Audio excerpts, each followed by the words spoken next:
8.7.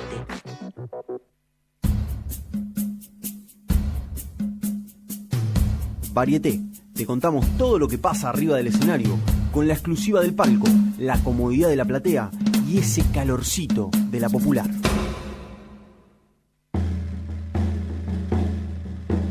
Me han pedido que le cante una copla latina. Quiero cantar las machas para no estar en desventaja. Saben hacer las tinajas de la lama de Qué los lindo que es ríos. escuchar a Balbina Ramos. Y qué lindo que es decirles, por ejemplo, que en nuestro habitual sorteo de libros, de los libros que nos provee Lila Libros, vamos a tener tenemos el libro de Felipe Piña, Calles, para perderse y encontrarse en la historia argentina. Últimamente nos estamos desencontrando tanto en la historia argentina. Lo tenemos del otro lado de la línea a Felipe Piña, está en Mar del Plata, porque se presenta hoy a las 20:30 y a las 22, dos funciones, en la sala Astor Piazzolla del Auditorium, junto a Pedro Saborido, para hacer historias argentinas. Antes que nada te saludo, Felipe, es un gustazo que estés aquí con nosotras. ¿Qué tal? ¿Cómo va? Igualmente para mí. Gracias. Bueno, ¿cómo va? Nos va mal. Uy, Sí, ni uno hablar. quisiera empezar bien arriba, ¿no? Pero ¿cómo te cuesta en esta Argentina Sí. de hoy empezar bien arriba? Sí. Levantarte bien arriba. Hay que intentarlo de todas maneras. Hay Por que intentarlo, supuesto, no hay- por supuesto. Y la porque historia si no nos ayuda, nos ¿no? gana el desánimo, ¿no? No, claro, Sí, por si supuesto. no nos gana el... Sí, totalmente. Hoy ustedes, por ejemplo, van a hablar de revoluciones, mitos, delirios, Sí. amores, identidades, pipipi, Ujú. civilización y barbarie, identidad argentina y revoluciones. Y no Exacto. revoluciones. Quiere decir que nuestro país, Revoluciones. claro, nuestro país ha estado signado por innumerables revoluciones, aún aquellas de las que no conocemos demasiado, ¿no? Y de caídas y Sí, levantadas. momentos o intentos, ¿no? Revoluciones o intentos revolucionarios o intentos de momentos de cambiar el curso de la historia, ¿no? Eso es un poco lo que contamos. Claro. Y que creo que mucha gente se sorprende a veces cuando hablamos de ciertas personas, de ciertos procesos, ¿no? Que es un poco lo que nos parece interesante con Pedro, es eso, ¿no? Que la gente no pierda la memoria, ¿no? En un momento donde hay un premio a la memoria de alguna manera, ¿no? Sí, hay un esfuerzo tan grande para que perdamos la memoria, ¿no? Exactamente. Yo hoy estábamos, al comienzo del programa, estábamos hablando de la película de terror que vivimos anoche, Ujú. y una de las cosas que decía para quienes nos hemos, hemos vivido cosas tremendas. Sí. Yo he vivido personalmente cosas tremendas porque viví el golpe, no todos los que nos Claro. están escuchando lo vivieron, ¿no? Y para ellos quizás Sí. forman parte de una página de la historia. Para Ujú. nosotros fue mucho más. Claro. Pero creíamos que eso no iba a volver a suceder y creíamos Ujú. además que los derechos que teníamos eran eternos. Claro. Y a la vista Ujú. está que no eran eternos y que para Ujú. seguir sosteniendo derechos y hay que apelar a la memoria, ¿no? Sí, por supuesto, sí, es algo que uno siempre supo de alguna manera, pero que era difícil de transmitir, ¿no? Que las cosas no son para siempre, que hay que cuidarlas, que hay que protegerlas, que se tienen que hacer buenas políticas desde el Estado para que eso se sostenga, que la educación tiene un rol fundamental en todo esto. Bueno, cosas que no se tuvieron en cuenta y estamos pagando las consecuencias, ¿no? Claro. Lamentablemente. Claro. Es Cuando lo hablamos que de está derechos pasando hoy laborales, por tiene... ejemplo, Ujú. los derechos laborales nos han posicionado a la Argentina como uno de los países de avanzada en toda la región. Sí, Me atrevería a sin decir duda. que en gran parte del mundo. Sí, claro. ¿A qué época se los debemos? ¿Cuándo llegaron estos derechos? ¿Solitos? ¿Vinieron solitos? Bueno, vos ¿Vinieron sabés que es una larga lista, ¿no? Porque fíjate vos que las primeras leyes surgen con Alfredo Palacios a principios de siglo, una ley tan importante como por ejemplo el descanso dominical, que fue la primera ley laboral que tuvimos allá por 1905, muy importante, que fue muy debatida, muy negada por el poder patronal, que quería dar un día de franco elección. claro. que es como pasa ahora, digamos. Claro. Pasaron 220 años, 120 años, y bueno, se discutió mucho y se pudo aprobar esa ley. Aparecieron luego leyes de protección de los menores. Después, en los años 30, la bancada socialista pudo impulsar algunas leyes de jubilaciones también, generalmente parciales para algunos gremios, gremio de comercio, etcétera, ferroviarios. Lo mismo se hacen extensivas a toda la población, ¿no? La ley de jubilaciones, la ley de vacaciones pagas, la de maternidad, y bueno, incluso una constitución que tiene un apartado que habla de los derechos del trabajador, ¿no? Después, bueno, hubo algunos avances, mucho retroceso, algunos avances como por ejemplo en la presidencia de Ilea, la sanción del salario mínimo vital y móvil, que fue muy importante, ¿no? Un salario que determina, por ejemplo, el costo de los juicios laborales. Y ya en el 74, en la última presidencia de Perón, la ley de contrato de trabajo, claro, ¿no? Que quedó totalmente destrozada. Empezó a destrozarse con la dictadura, siguió destrozándose con el menemismo. Se recuperó parcialmente con el kirchnerismo, la primera etapa de Kirchner, y volvió ahora a hacerse trizas, ¿no? Desde tu mirada de historiador, ¿cuánta es tu cuota de esperanza de que vuelvan todos aquellos derechos que hemos ido perdiendo, a veces sin darnos cuenta? Hay un problema que lamentablemente pasa, es que la gente tiene ganas de perder derechos, ¿viste? Ay, no. Ahí está el problema. Ahí estamos en un tema que no teníamos en cuenta, ¿no? Algo que no teníamos, ni siquiera se nos pasaba por la cabeza, que la víctima se pusiera del lado del victimario en unas proporciones preocupantes. Por lo que uno ve, por lo que escucha, como que el discurso individualista caló muy hondo, fue muy fuerte, y entonces hay una idea de que bueno, que esto es justo, que está bien, y que cada uno se arregle como puede, y que la meritocracia es lo que importa, que si haces las cosas bien te va a ir bien independientemente del contexto, ¿no? Es algo que muy difícil de digerir para los que venimos de toda una tradición democrática, ¿no? Y con un pensamiento nacional y popular nos cuesta mucho asimilar esto, pero me parece que es un dato a tener en cuenta también, ¿no? La voluntad de las víctimas es algo que no estaba en los planes, me parece a mí, ¿no? No, realmente no, y ahora que lo estás diciendo me doy cuenta de que sí, que hay mucha gente sí, que porque ¿por qué se hay un tiró discurso en el pie? No, claro, el discurso pseudo progresista que elude estas cosas porque no le gustan, entonces es mejor no hablar de ciertas cosas, como decía el querido Luca, pero hay que hablar de estas cosas, ¿no?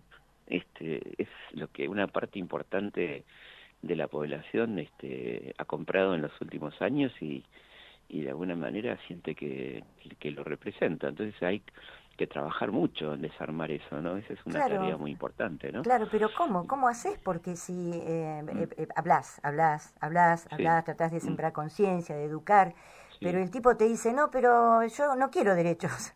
¿Cómo haces para desarmar ese eso? es el punto. Bueno, eso es algo que me parece muy importante que lo conozcamos y lo reconozcamos, como para ver qué se hizo mal y qué se puede hacer mejor en ese sentido, porque evidentemente se dejó avanzar demasiado un discurso sin contradiscurso, ¿no? Creo que ha habido un silencio importante en estos 2 años de la oposición política, que creo que ha obrado de una manera muy responsable completamente, muy metida a sus internas, en donde evidentemente no es momento para internas en absoluto, dejando pasar elefantes por el costado, ¿no? Y creo que eso es algo que estamos pagando y vamos a pagar por un tiempo, ¿no? Seguramente. Bueno, cuando vos decís un tiempo, vos lo ves a largo plazo. No sé, todo esto es muy dinámico, ¿no? También es cierto que hay una realidad económica muy angustiante. El presidente es un presidente muy dependiente de lo que le pase a Trump. Trump está en una situación complicada, no sé, pueden pasar muchas cosas, ¿no? O sea, yo por suerte me dedico al pasado, ¿viste? El Claro, futuro si me te puedo decir pero eso, es yo digo, le estoy difícil. pidiendo futurología, pobre hombre. No, claro, no digo, pero viste, uno sí puede ver cosas que habitualmente no se conectan, porque tenemos un ombliguismo muy importante, pero Argentina en este momento es totalmente Trump dependiente, ¿no? O sea, no Argentina, sino este gobierno. la economía argentina depende de lo que haga Trump, porque es la única soga de salvación que tiene Milei en un proyecto económico que es un desastre, ¿no? Y inclusive es un desastre en términos financieros, ¿no? Para ellos. Así que, bueno, no sé qué puede pasar. Pero, Felipe, con toda la historia sí. que has estudiado, con todo lo que has escrito, con todo lo que has visto del pasado, ¿alguna vez viste una Argentina como está hoy? No. Incluso en la época de la dictadura las cosas eran distintas, ¿no? Digamos, había cosas con las que los milicos no se metían. ¿No? Digamos, por ejemplo, Con el Estatuto del Periodista no se metieron, por Estatuto del ejemplo. Periodista, con alguna ley laboral que la dejaron, con algunos servicios públicos como los ferrocarriles o ciertas empresas del Estado, por motivos completamente espurios, ¿no? Porque tenían que ver, por ejemplo, con negocios, con feudos que tenían algunos generales que manejaban eso, pero no se metieron, ¿no? Fíjate vos que es impresionante, ¿no? Lo que estamos viviendo hoy en día, ¿no? Es una cosa que no parece haber límite, digamos, ¿no? No. Y el descaro de una clase política que está realmente, uno veía, yo no quise ver porque me hace mal, ¿no? El debate, pero por momentos veía hablar a diputados que decís, este diputado, ¿cómo puede ser, no? Claro. Gente Como que no no era sabe hablar, peronista. sí, o gente que dice cualquier cosa, la que lloraba, o estaba llorando, ¿viste? Y dice, pero bueno, por favor, ¿no? ¿Qué estamos hablando, no? Y bueno, y esto es lo que tenemos. Y esto es lo que tenemos que revertir. Sí, claro, cuando digo lo que tenemos no lo digo como una fatalidad, sino con voluntad de que esto cambie, ¿no? Pero siempre el diagnóstico tiene que ser certero, lo más certero posible. Entonces, por eso digo que a veces hay que hablar, ¿no? Hablar de las cosas y hacer un diagnóstico más o menos real de lo que está pasando, ¿no? No de cómo nos gustaría que sea, sino de cómo es, ¿no? Claro, exactamente. En esta dupla que haces con Pedro, Pedro le Sí. pone una cuota de humor a algo que parece que si no, no lo podrías digerir, ¿no? Sí, es muy lindo lo que pasa porque, bueno, con Pedro somos muy amigos hace mucho tiempo y, bueno, la verdad que nos divertimos mucho y la gente también. Y a la vez pensamos, ¿no? Reflexionamos sobre cosas que habitualmente se dan por hecho, como por ejemplo el concepto capital interior, ¿no? El interior, que es una frase completamente absurda, ¿no? Porque la gente que vive en las provincias, ¿por qué tendría que asumir claro. que está en el interior de qué, digamos, ¿no? O cuando dicen remotos lugares depende de dónde estés parado. Claro, si estás en ese lugar, lo remoto claro, lo ¿viste? que... O el último, Claro. el último pueblo de la Argentina, bueno, seguramente es el primero porque está en la frontera, ¿no? Claro. Entonces, esa mirada puertocéntrica que todavía nos da casi una lógica, ¿no? Porque han instalado tanto esto que cuando vos decís algo que es la verdad o que se aproxima a la verdad, te miran con cara como diciendo, ¿qué está diciendo, no? Y bueno, ¿Sentiste alguna vez de que estabas diciendo algo y que los tipos que tenías enfrente están... O sea, que les abriste la cabeza a alguien, porque convengamos que sabemos que tenemos un público, como docente me pasó mucho y es una de las cosas más lindas que te pasan claro. En la docencia. Yo tengo más de 20 años de docente y el momento más lindo no era cuando sentías que un alumno o una alumna repetía lo que vos decías, sino cuando había elaborado un pensamiento, un concepto, ¿no? Creo que es la clave de la maravilla educativa, ¿no? La posibilidad de que una persona piense autónomamente, que no tiene por qué pensar como el docente, sino que elabore conceptos propios a partir de la dialéctica educativa, que construye de a 2, de a 3, de a 30, de a 100, de lo que sea claro. La clase, ¿no? Hoy en día con el streaming pueden ser 1000, qué sé yo. Pero y sí. con la inteligencia artificial puede ser nada también. Sí, que yo creo que es una herramienta a la que tenemos que aceptar, ¿viste? Porque si nos enojamos con la inteligencia artificial... Sí, como herramienta sí. Claro, lo mismo que te enojes con la tele, qué sé yo. Entonces creo que hay que ver qué utilidad le podemos sacar y por supuesto es tenerla como una herramienta, no como un elemento único de pensamiento, ¿no? Porque lo que está pasando es que la gente ya está dejando de pensar y todo se lo pregunta a claro, la IA, ¿no? claro. ¿Cómo la tienen en el teléfono, viste? Entonces Claro, es que lo que nos está pasando también es la falta de sí. pensamiento crítico, ¿no? Porque Bueno, para claro, elaborar bueno, que un uno... concepto necesitas un pensamiento crítico. pero fíjate que el sistema es muy sabio, ¿no? Entonces, por un lado te tiene entretenido los crawl y todo, las pavadas que podés ver, que te puedes quedar 5 horas mirando eso, y por otro lado te evita pensar, entre comillas, resolviéndote cualquier tipo de problema, ¿no? Una duda académica, una duda de una receta de cocina, Sí, a qué hago con mis hijos, ¿no? sí. Entonces es muy fuerte eso, ¿no? Eso Ujú. es muy fuerte. Y la gente lo está usando para eso, para cualquier cosa, ¿no? Sí, sí, Entonces, sí, bueno, sí, para no pensar, sí, básicamente. claro, exactamente, sí, sí, Felipe, sí. mira, hoy... Y aparte se lo toma como palabra santa, y vos sabés que yo que la uso, ¿no? Porque hay algunas herramientas que son muy interesantes, como Notebook LM, que es una herramienta de inteligencia que está buena para organizar textos, y etcétera, textos escritos, ¿no? Que te escribe textos, está muy buena. Te das cuenta que comete muchos errores, ¿no? Entonces el problema es que la gente da por válido todo lo que te diga la IA, ¿no? Sí, sí, es cierto.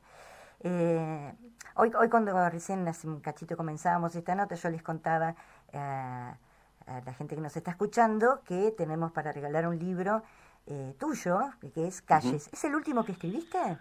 No, es el anteúltimo. Es un libro que quise mucho porque me llevó un laburo tremendo, pues son las 2000 calles de Buenos Aires clasificadas por temas, y al final tiene un diccionario de calles para que la gente sepa quién es la persona en la calle que vive, que de alguna manera se traslada al país, porque las calles se repiten en Claro. general, ¿no? Con alguna excepción particular que puede tener cada ciudad, pero hay una cantidad de nombres que se van repitiendo de ciudad en ciudad, ¿no? ¿Y a quién le ha rendido más culto el argentino o la argentina en general? O los gobiernos, o los políticos, o quienes tienen Bueno, la si nos misión guiamos de bautizar calles?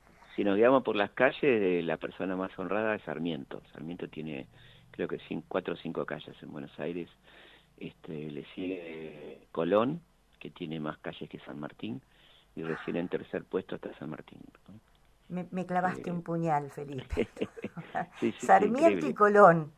Sí, Sarmiento y Colón, bueno, le cuesta una definición, porque pensá que las calles de Buenos Aires vienen establecidas en su gran mayoría. Ay, lo perdimos a Felipe. No. ¿La verdad? Acá está. ¿Hola? Sí. No, decía que las calles fueron bautizadas durante la época de Roca, de Mitre, de esa mirada tan especial de la Argentina, ¿no? Ujú. ¿Y el gran ausente o la gran ausente? Bueno, ausentes mujeres muchísimas, Claro. porque solamente el 4% de la calle de Buenos Aires son nombres de mujeres, y están casi todas en un 90% concentradas en el barrio de Puerto Madero, ¿no? Después tenés alguna mujer suelta por ahí, pero las mujeres están en general homenajeadas en ese lugar que es Puerto Madero, ¿no? Ujú. Las mujeres siempre, a lo largo de la historia, y no sé Sí. si pasa en otros lugares del mundo, pero en la Argentina ha sido tremendo el olvido. No, en el mundo es exactamente igual. En el mundo si tomás los callejeros de ciudades en general, es así, es un machismo virulento, ¿no? Ujú. Como que nadie está pensando tampoco, y vuelvo a lo del principio, a esta ley, a esta Sí. ley de supuesta modernización laboral, nadie ha tomado en cuenta que perjudica mucho más a las mujeres, ¿no? Sí, claro, por supuesto. Sí, que no se dice así, no está planteado en términos de género, pero sí, es evidente, ¿no? Digamos, sobre todo por esta división sexual del trabajo que tenemos, donde la mujer se hace cargo de los cuidados, de maternar, de sola muchas veces, bueno, todo eso que se da por hecho, ¿no? Ujú. Y que además no tiene retribución económica, por supuesto. Por supuesto. Y si hubo en alguna oportunidad que las mujeres tuvieron la posibilidad de cobrar una jubilación por ama de casa, Se acabó. se acabó. Sí. Terrible. Sí, bueno, yo creo que la gente se va a ir dando cuenta en el transcurso del tiempo de lo que perdió, ¿no? Lamentablemente se aprende a veces a los golpes, ¿no? Y bueno, yo creo que lo que va a pasar va a ser un poco eso, ¿no? Como algunos se dieron cuenta que había un artículo tremendo que nadie había leído, entre comillas, el artículo 44, que Sí. si te ves cáncer te pagan el 50% del sueldo, y fue demasiado, y bueno, Pero bueno, como esos artículos tenés, en 200 tenés 190 más o menos, ¿no? Claro, pero además hay que pensar que la misma mente perversa que pensó en el artículo 44, que después le dijeron, che, no será mucho, es las mismas personas que escribieron el resto de la ley, lo cual te puede dar una idea de la catadura moral de esta gente. Sí, además no hubo ninguna consulta a los sindicatos ni para a nada, claro. abogados laboralistas, sino que lo hicieron los mismos estudios que hicieron la ley bases con la misma dirección de Sturzenegger, que bueno, ya sabemos lo que es, ¿no? Lo único que espero es que esto que decís, que hasta que nos demos cuenta, hasta que la gente se dé cuenta, y que no se tarde demasiado. Y bueno, esperemos, no sé, ya a esta altura, viste, que es difícil de decir. Claro, de saber, de saber cuándo va a suceder. Pero bueno, lamentablemente es así, ¿no? Como que hay una capacidad de negación muy potente en la Argentina, de una parte muy importante de la población que prefiere no ver, no saber, y hasta que, bueno, la evidencia lo confronta, ¿no? Claro. Viste la cantidad de veces que escuchás gente que votó este modelo y dice, bueno, y me echaron y me quedé sin trabajo y qué sé yo, y digo, sí, bueno. Sí, pero hay que apoyarlos. No, por supuesto, nadie está diciendo de abandonarlo, ni mucho menos, estoy diciendo que No, digo que ellos dicen que igual hay que apoyarlos. Ah, no, claro, sí, ahí es el momento donde se dan cuenta de lo que han hecho, ¿no? Sí, tarde, por supuesto, ¿no? Tarde. Felipe, bueno, vamos a recordar que vas a estar hoy dentro de un rato, a las 20:30 y después a las 22, con Pedro Saborido, en el auditorium. La hermosa sala Astor Piazzolla. Que en la Piazzolla, que es la más grande y a ustedes les queda chica porque increíblemente las marchas se llenan, los lugares donde se explican estas cosas, se hablan de estas cosas como lo hacen ustedes, se llenan. No sé, hay como un movimiento social muy fuerte. Ayer hubo una movilización, acá en Mar del Plata fue importante, en Buenos Aires hubo gente que puso el cuerpo. Y a pesar de todo, tenemos esto. O sea, esto es algo, no para que me lo conteste un historiador. Probablemente somos una intensa minoría. Una intensa minoría, sí. Así somos. Puede ser.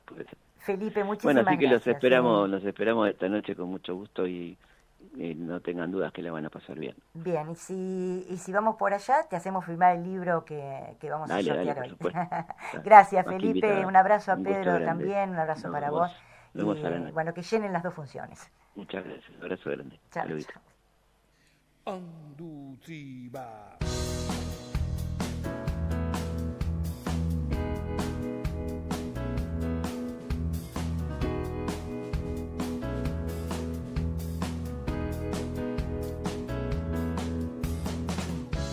Cuando nos recordamos lo que nos pasa, nos puede suceder la misma cosa, son esas mismas cosas que nos marginan, nos matan la memoria, nos quitan las ideas, nos queman las palabras. Si la historia la escriben los que ganan, eso quiere decir que hay otra historia, la verdadera historia. Quien quiera oír, que oiga.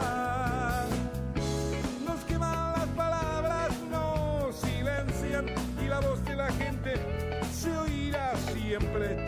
Inútil es matar, la muerte prueba que la vida existe. Cuando nos recordamos lo que nos pasa, nos puede suceder la misma cosa, son esas mismas cosas que nos marginan, nos matan la memoria, nos quitan las ideas, nos queman las palabras.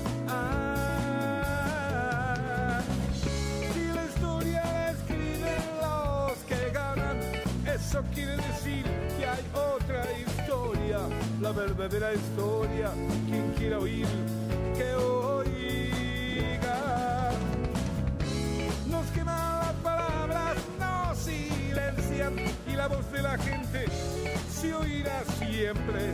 Inútil es matar, la muerte prueba que la vida existe. Y nada, día.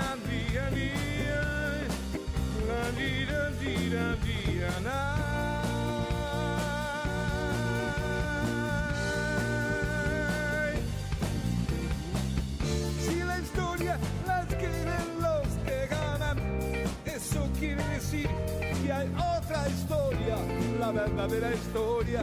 Quien quiera oír, que oiga. Los que malas palabras no silencian y la voz de la gente se oirá siempre. Inútil es matar, la muerte prueba que la vida existe.